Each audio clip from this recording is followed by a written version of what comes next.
Hello friends, मैं हूं सोमेश गुप्ता। आप सभी का सोमेश गुप्ता एजुकेशन मंत्र चैनल पे स्वागत करता हूं। आज हम लोग डिस्कस करेंगे यूपी पीसीएस 2020 प्रीलिम्स का जो एग्ज़ाम 11 अक्टूबर 2020 को हुआ था, उसकी सीरीज़ सी के बारे में। जीएस 1, ठीक है, जनरल स्टडीज़ 1 का जो पहला पेपर आया था, उसके बारे में आज हम लोग 150 क्वेश्चन को डिस्कस करेंगे। अगर आप हमारे चैनल पर नए हैं तो कृपया मेरे चैनल को लाइक, शेयर एंड सब्सक्राइब कर दीजिए ताकि आगे आने वाली वीडियो आपको समय से मिल सकें। चलिए शुरू करते हैं इन क्वेश्चंस को वन बाय वन। तो सीरीज़ सी जो मेरे पास है, उस सीरीज़ सी से हम लोग डिस्कस करते हैं।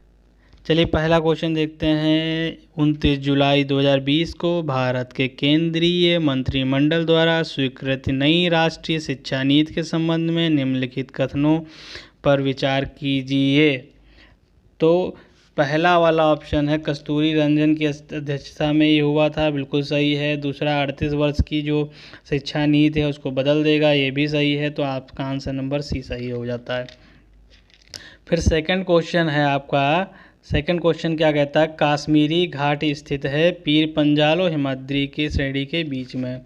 इसके बाद थर्ड क्वेश्चन है आपका, निम्नलिखित में से किस राज्य संघ राज्य क्षेत्र द्वारा 7 अगस्त 2020 को विद्युत चालित वाहन नीति, ये याद रखने वाला है, की घोषणा की गई थी? ये दिल्ली ने की थी, ठीक है। इसके बाद अब क्वेश्चन नंबर हम लोग 4th पे पहुंचते हैं।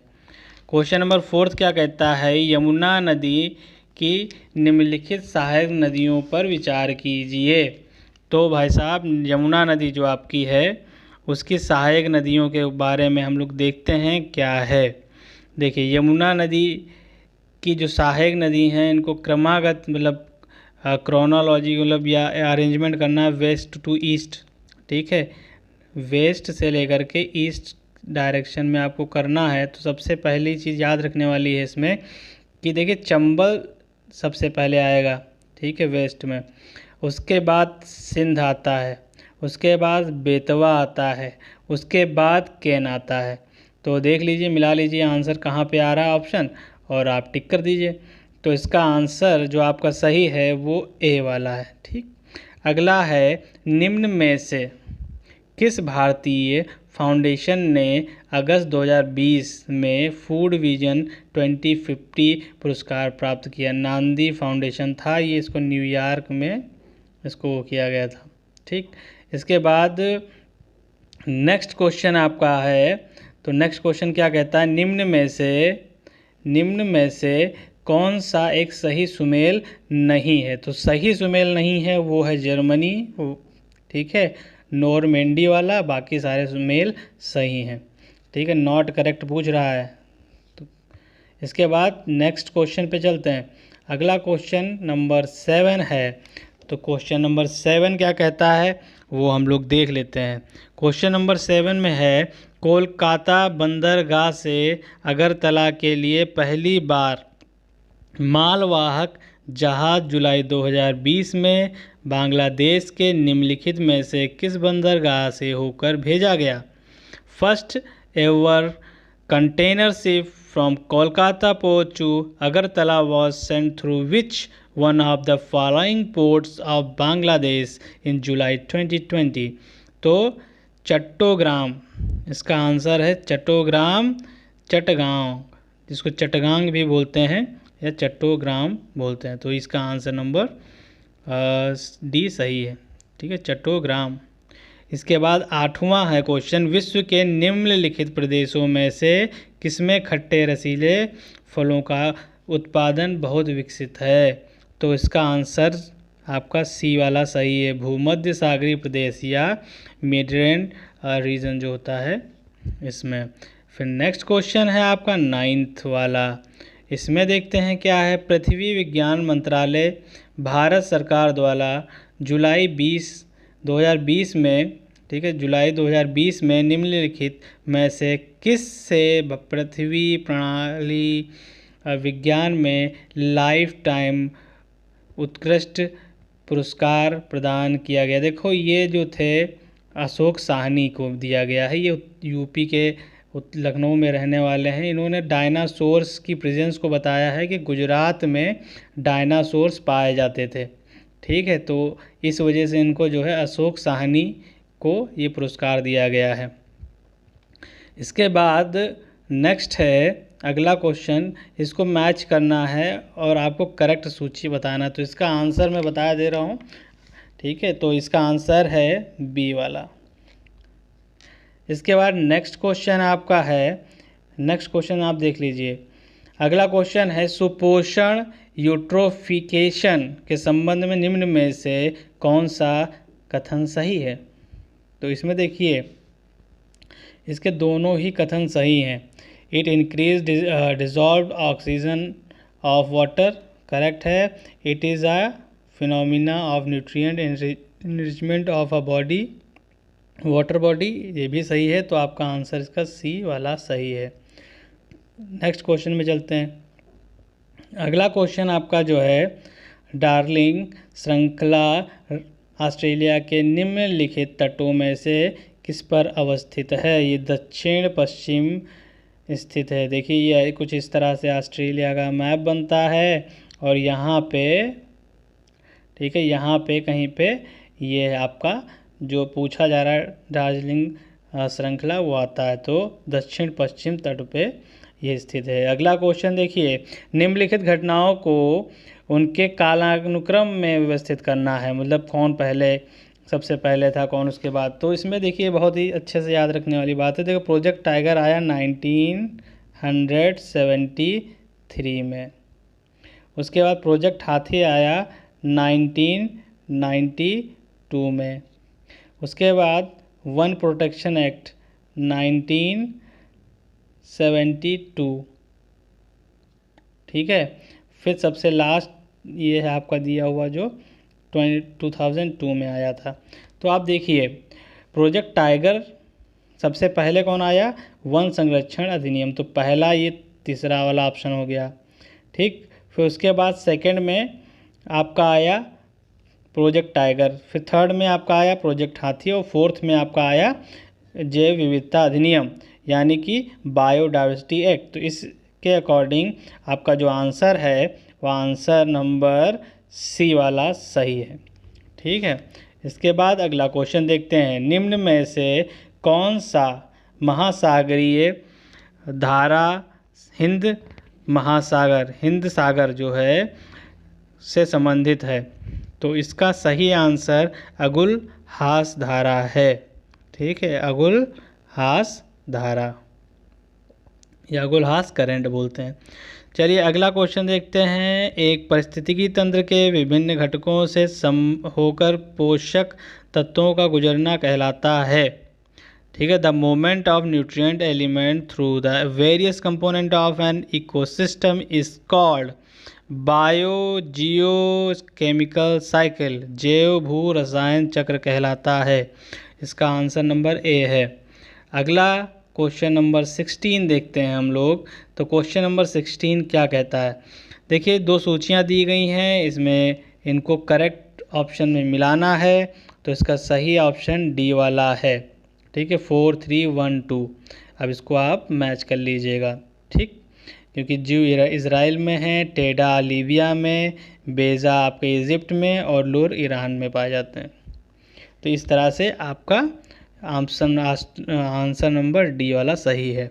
इसके बाद 17th नंबर क्वेश्चन जो है, भारत में मिट्टी बचाओ आंदोलन आपका होशंगाबाद मध्य प्रदेश में हुआ था, ठीक है। तो याद रखिए शिवराज गवर्नमेंट, ठीक है, होशंगाबाद मध्य प्रदेश।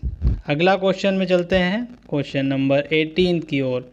क्वेश्चन नंबर 18 में पूछा गया है, इसमें से सही या करेक्ट कौन सा नहीं है, ठीक है। क्या चीज़ पूछा गया है, करेक्ट नहीं है। तो करेक्ट क्या नहीं है भाई साहब, इसमें देख लीजिए, इसमें केव, ठीक है, वर्डे बामाको वाला जो आंसर है ये करेक्ट नहीं है, बाकी सारे करेक्ट हैं। तो इसलिए आंसर नंबर डी आपका हो जाता है। फिर 19th नंबर क्वेश्चन है, without green house effect average temperature of earth surface would be ठीक है, तो एवरेज टेम्परेचर 18 डिग्री होगा। अगर ग्रीन हाउस इफेक्ट नहीं होगा पृथ्वी पे तो यहाँ का टेम्परेचर क्या होगा औसतन 18 डिग्री सेल्सियस। फिर अगला है 12th वाला क्वेश्चन। दक्षिण अफ्रीका का पोस्ट मास्टबुर्ग, ठीक है, पोस्ट मास्टबुर्ग जो है और उसका समीपवर्ती क्षेत्र निम्न में से किस खनिज का प्रमुख उत्पादक करता है? तो इसका आंसर मैग्नीज है। ठीक है, इसका आंसर क्या है? मैग्नीज। समुदायों का पूर्ण क्रम जो क्रमशः एक निश्चित स्थान पर बदलता है कहलाता है। निश्चित स्थान पर बदलता है उसको क्या कहते हैं भाई साहब? देखो इसमें दोनों ही एक हिसाब से एक ही के पार्ट हैं। देखिए, पारिस्थितिकी अनुक्रम या इकोलॉजिकल सक्सेशन का ही हिस्सा सीयर होता है। ठीक है, तो मेरे हिसाब से आंसर नंबर ए होना चाहिए। अब देखते हैं दोनों में क्या आंसर होगा। अब आंसर नंबर 22 में क्या भाई दिया गया है? इसमें देखिए कहा गया है करेक्ट ऑप्शन को मिलाइए। तो एटलस को बस सीधे पकड़ो, एटलस को, एटलस मोरक्को में होता पाया जाता है। तो ये पर्वत मोरक्को में पाया जाता है। तो आप सीधे उठाइए, पहला वाला ऑप्शन 4th में मिल रहा है। तो पहले 1-2 में ऐसी चीज़ें हैं। ठीक है, कालीमंजारो जो है वो कहाँ पे है? कालीमंजारो आपका 3rd वाला तंजानिया में है।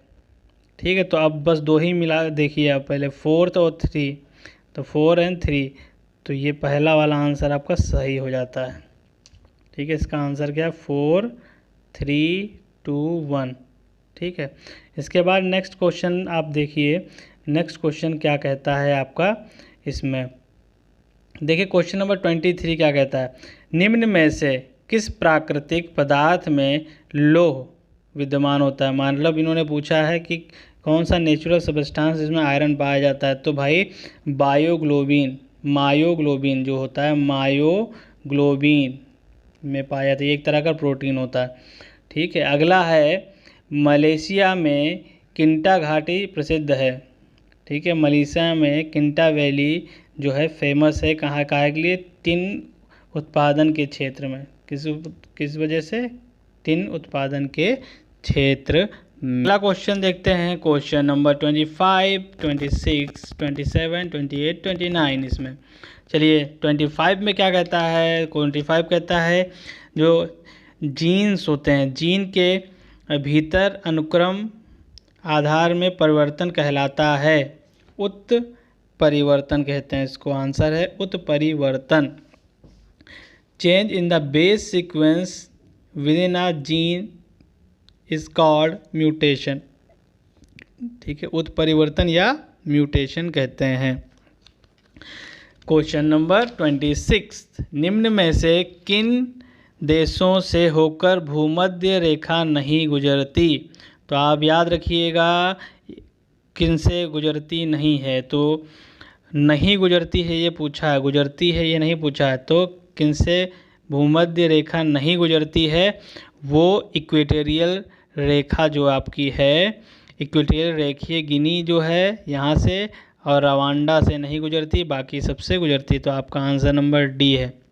ठीक है, इसके बाद 27th नंबर ऑफ क्वेश्चन क्या कहता है वो देखते हैं। फायर अलार्म, इसमें कहा गया है फायर अलार्म में निम्नलिखित में से किसका उपयोग किया जाता है? देखिए सोलर फोटो सेल, पानी, सोलर सेल, उपरोक्त में कोई नहीं। तो इनमें देखिए सोलर सेल का आंसर जो दिया हुआ ये कंप्लीट आंसर नहीं, इसमें कुछ थोड़ी चीज़ें मिस हैं, इस वजह से ये आंसर भी करेक्ट नहीं है। तो इसका उपरोक्त में से कोई नहीं आंसर होगा। फिर देखिए संविधान की बात आती है। तो संविधान में पंचायत राज के बारे में जो बोला गया है वो पंचायत राज के बारे में आपका जो पार्ट, उसका जो भाग है, ठीक है, जो पार्ट जो है आपका 9th पार्ट में बोला गया है पंचायत राज व्यवस्था संबंधित। तो 28वां क्वेश्चन का आंसर ए है। निम्न में से कौन सा बहुलक एक थर्मोप्लास्टिक नहीं है? Which of the following polymer is not a thermoplastic? तो इसका आंसर नियोप्रीन है, आप याद रखिएगा। फिर भारतीय संघ व्यवस्था में तृतीय तल कब जोड़ा गया? तो भारतीय संघ व्यवस्था में 1992 में तृतीय तल को जोड़ा गया था। इसके बाद अगला क्वेश्चन है, मानव शरीर में प्रोटीन का पाचन जो होता है आमाशय में होता है, यानी कि स्टमक में। तो यहाँ पे याद रखने वाली बात है, आमाशय में फैट जो होता है और दूसरा प्रोटीन जो होता है ये पचता है, और मुंह जो होता है, माउथ जो होता है, इसमें कार्बोहाइड्रेट क्या होता है? कार्बोहाइड्रेट का पाचन होता है। ठीक है। इसके बाद अगला क्वेश्चन है क्वेश्चन नंबर 32। क्वेश्चन नंबर 32 क्या है? निम्न में से कौन सा संविधान के अनुच्छेद 3 के तहत संसद के एक कानून द्वारा संभव नहीं है? तो देखिए, हमेशा याद रखिएगा, ये आर्टिकल नए राज्यों का प्रवेश जो होता है ये आर्टिकल, ठीक है, आर्टिकल 2 में आता है। ठीक है, और ये आर्टिकल 3 के अंतर्गत नहीं आता, तो आंसर डी है सही। ठीक है, कौन सा संभव नहीं है, कौन सा नॉट पॉसिबल है? तो नॉट पॉसिबल में जो है आपका आंसर नंबर डी है।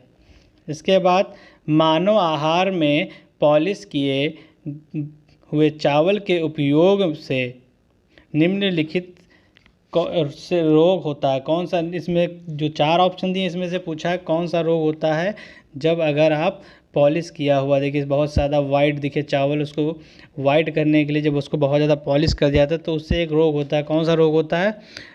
तो ये देखिए B1 की डिफिशियंसी हो जाती है। किसकी हो जाती है? B1 की डिफिशियंसी की वजह से बेरी रोग हो जाता है। ठीक है, कौन सा रोग होता है? बेरी का। अगला क्वेश्चन देखिए, अगला क्वेश्चन है, निम्न में से कौन से पदाधिकारियों को हटाने में संसद की कोई भूमिका नहीं होती? देखिए, सीधी तौर पे आप समझ लीजिए, जो अध्यक्ष होता है लोक सेवा आयोग का, ठीक है, यूनियन पब्लिक सर्विस कमीशन का जो चेयरमैन होता है उसको जो है संसद के द्वारा हटाया नहीं जाता। ठीक है, निम्न में से पदाधिकारी को संसद से हटाया नहीं जाता, तो ये ऑप्शन नंबर 3 वाला सही हो गया। तो इसमें केवल डी वाला होगा आंसर। ठीक है, देखिए इसमें फिर पूछा गया, इसमें देखिए बहुत बढ़िया, विटामिन मनुष्य में रक्त के जमने के लिए जिम्मेदार कौन सा होता है? तो अगर मनुष्य का रक्त को जमाना है तो थक्का जब क्या होता है, कभी कट जाते हैं आप तो वो थोड़ी देर बाद जम जाता है, उसके लिए विटामिन के की वजह से ऐसा होता है। ये किसकी वजह से होता है? विटामिन के की वजह से ऐसा होता है। अगला क्वेश्चन है आपका क्वेश्चन नंबर 36। पंचायतों के लिए कराए जाने वाले सभी निर्वाचनों के संचालन का अधीक्षण, निर्देशन, नियंत्रण निहित होता है। तो वो होता है जब देखिए पंचायत राज्य के अंदर आती है तो राज्य निर्वाचन आयोग के अंतर्गत ऐसा होता है। मानव मस्तिष्क के बारे में निम्नलिखित कथनों पर विचार कीजिए। देखिए 2 कथन दिए हुए हैं, लिखा है मस्तिष्क हृदय गति को नियंत्रित रखने के लिए उत्तरदायी होता है। The brain is responsible for regulating the heart beat, it is right. ठीक है, it is responsible for balancing the body, correct है। ठीक है, शरीर के संतुलन के लिए भी उत्तरदायी होता है। तो इसके लिए आपका दोनों आंसर सही है, आंसर नंबर सी वाला हो जाता है। देखिए अब अगला क्वेश्चन है, ये बहुत ही महत्वपूर्ण है आपके लिए, इसलिए कि देखिए इस क्वेश्चन में आप देखिए अंतर्राष्ट्रीय परिषद अनुच्छेद 263 ये सही है, वित्तीय आयोग अनुच्छेद 280 ये भी सही है।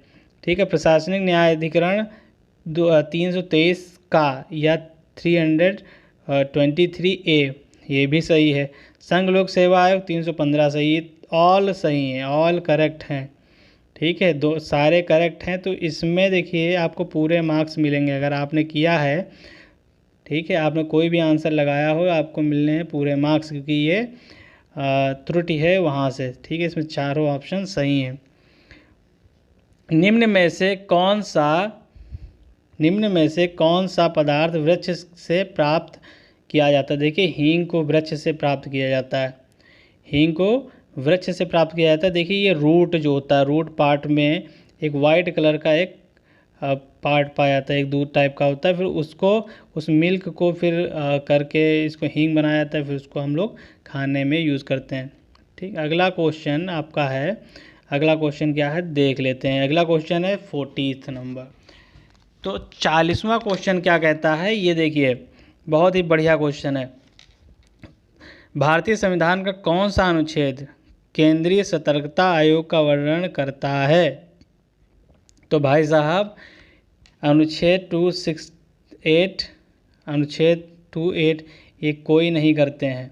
इसमें आंसर होगा उपरोक्त में से कोई नहीं। तीनों आर्टिकल जो दिए हुए हैं उनमें से कोई नहीं है। अगला क्वेश्चन है आपका, नीचे दो कथन दिए हैं और इनको देखना है और उसके बारे में समझना है। देखिए सुक्रोज की अपेक्षा प्रतीक शर्करा अधिक मधुर होता है, ये सही है। प्रतीक शर्करा को सुक्रोज के जल अपघटन से प्राप्त किया जाता है, ये भी सही है। Invert sugar is more sweeter than sucrose, correct. Invert sugar is obtained by the hydrolysis process, बिल्कुल सही है, हाइड्रोलिसिस से ही प्राप्त किया जाता है। अब देखिए इसका आंसर क्या होगा, इसका आंसर नंबर बी हो जाएगा। क्यों हो जाएगा? क्योंकि ए और बी दोनों सही हैं, परंतु जो आर जो है वो सही व्याख्या करता है। ठीक है, आर ए की सही व्याख्या नहीं करता। ठीक है, आर ए की सही व्याख्या नहीं करता, दोनों ही सही हैं। फिर अगला क्वेश्चन देखिए, नेक्स्ट क्वेश्चन है आपका, देख लेते हैं। अगला क्वेश्चन आपका है, राष्ट्रीय महिला आयोग के निम्नलिखित अध्यक्षों पर विचार कीजिए। तो भाई कालानुक्रम के हिसाब से लगाना, तो आंसर नंबर डी है इसका। अगला क्वेश्चन देखिए 43, तो सूची 1 और 2 दो सूचियां दी हैं, इसको आपको मिलाना है, करेक्ट। तो करेक्ट मिलाने के लिए आपको भाई साहब आंसर नंबर आपका सी वाला है।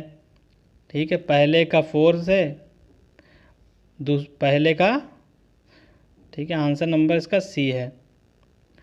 फर्स्ट का 4 है, सेकंड का 2 है, थर्ड का 1 है और फोर्थ का 3 है, ये सही आंसर है। क्योंकि इसमें देखिए बहुत अच्छी चीज़ है, चांदी अच्छा कंडक्टर होता है, गुड कंडक्टर ऑफ इलेक्ट्रिसिटी होता है। ठीक, सोडियम जो होता है एक तरह का ठोस सॉलिड होता है, पर इतना ठोस नहीं होता कि इसको चाकू से ना काटा जा सके, तो ये चाकू से आप काट सकते हैं। ठीक, और उसके बाद मरकरी जो होता है पुअर कंडक्टर माना गया है, और सीसा कमरे के टेम्परेचर में द्रव्य हो जाता है। तो इस तरह से आपके आंसर नंबर सी वाला सही हो जाता है। अगला क्वेश्चन देखा जाता है। अगला क्वेश्चन क्या है भाई साहब? अगला क्वेश्चन है 44वां क्वेश्चन है।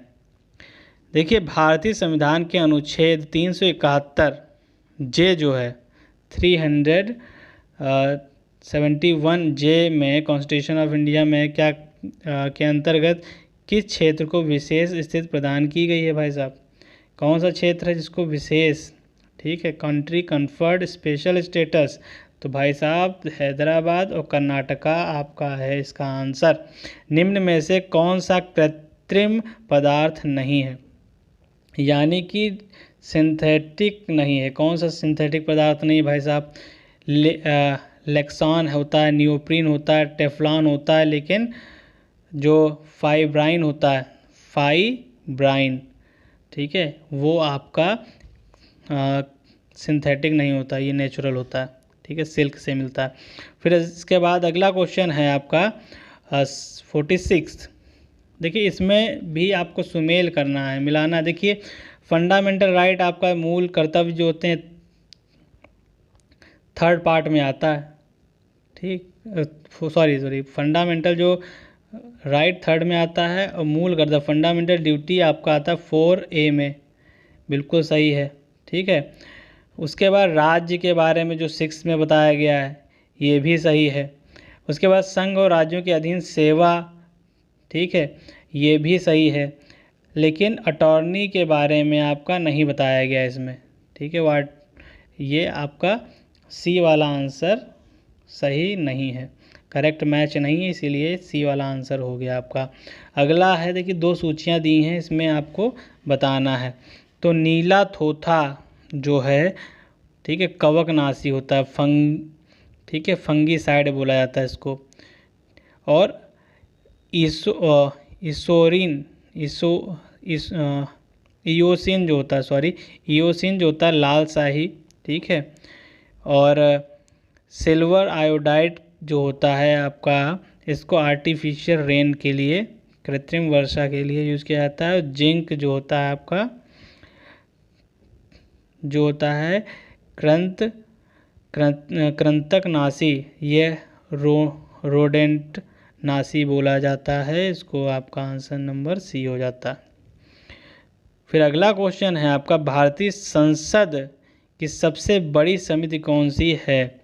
तो भाई साहब, भारतीय संसद की सबसे बड़ी समिति जो है एस्टीमेट कमेटी है, इस, ठीक है, प्रकलन समिति है। इसमें 30 मेंबर हैं। कितने मेंबर हैं? 30 मेंबर हैं, ठीक। चलिए अगला क्वेश्चन देखते हैं। 49वां क्वेश्चन क्या कहता है? देखिए क्वेश्चन नंबर 49। नीति आयोग द्वारा दिसंबर 2019 में जारी सतत विकास लक्ष्यों भारत सूचकांक 2019-20 पर जारी रिपोर्ट के अनुसार उत्तर प्रदेश को निम्नलिखित वर्गों में से किसमें वर्गीकृत किया गया है? देखिए अभी जो हमारा जो स्टेट है उत्तर प्रदेश, वो प्रोग्रेस में है, तो इसीलिए परफॉर्मर, ठीक है, परफॉर्मर डेवलपमेंट के लिए प्रोग्रेसरत है, तो इसलिए परफॉर्मर में रखा गया है, अच्छा प्रदर्शन, ठीक है, सही आंसर होगा। अगला क्वेश्चन है क्वेश्चन नंबर 50। इसमें देखिए क्या है, भारतीय संविधान के कौन से अनुच्छेद नागरिकता से संबंधित हैं? तो इसमें देखिए सिटीजनशिप के लिए आर्टिकल 5 से लेकर के 11 तक आपका जो है सिटीजनशिप के लिए बात करता है, और फिर 12 से लेकर के 35 तक फंडामेंटल राइट, ठीक है, फंडामेंटल राइट की बात करता है, जो कि पार्ट 3 में आता है, ठीक, फंडामेंटल राइट।